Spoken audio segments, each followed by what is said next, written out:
નાવડા ગામમાં એક બાઈ રહેતી હતી.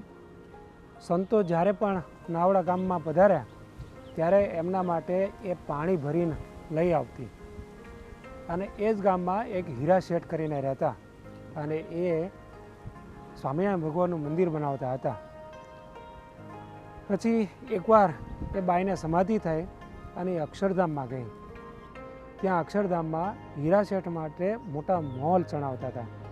એને જોઈ અને એ બાઈએ મહારાજને પૂછ્યું કે મહારાજ, એ આ કોના મોલ ચણાવો છો?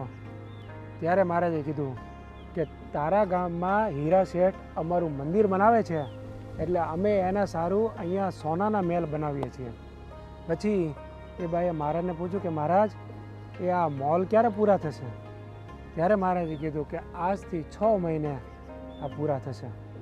પછી તો એ બાઈ જ્યારે સમાધિમાંથી બહાર આવી એટલે હીરા શેઠને તરત એણે વાત કરી કે તમે અહીંયા આ પથ્થરનું સ્વામિનારાયણ ભગવાન માટે મંદિર બનાવો છો તો ભગવાન તમારા માટે અક્ષરધામમાં સોનાના મહેલ બનાવે છે અને એમાં તો હીરા, માણેક અને મોતીના તોરણ બંધાવેલા છે. શેઠ કહે કે મહારાજે બીજું કંઈ કીધું છે? કે હા. શું કીધું? તો કે આજથી 6 મહિના પછી એ મહેલ પૂરા થશે. એ સાંભળી અને શેઠે નક્કી કરી નાખ્યું.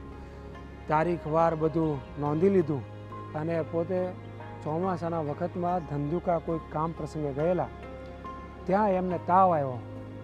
એ વખતે એમણે પોતાના દીકરા ઝીણાને કીધું કે ઝીણા, એ પેલી ડોશીએ વાત કરી હતી એમાં હવે કેટલા દિવસ બાકી રહ્યા છે? ત્યારે ઝીણા શેઠે પેલો ચોપડો ખોલી અને જોયું. દિવસો ગણ્યા, બરાબર 3 દિવસ બાકી હતા.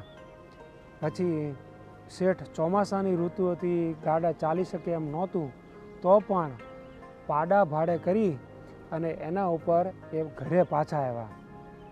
અને જેવા 6 મહિના પૂરા થયા એટલે તરત જ શ્રીજી મહારાજ એમને તેડવા પધાર્યા અને અક્ષરધામમાં લઈ ગયા અને એમને સોનાના મહેલમાં રાખ્યા. જુઓ તો ખરા, જે ભગવાનની અને ભગવાનના મંદિરની સેવા કરે છે એને ભગવાન અક્ષરધામમાં મહેલમાં રાખે છે, અર્થાત ભગવાન પોતાનું અક્ષરધામ આપે છે. આવો મોટો મહિમા છે. જય સ્વામિનારાયણ.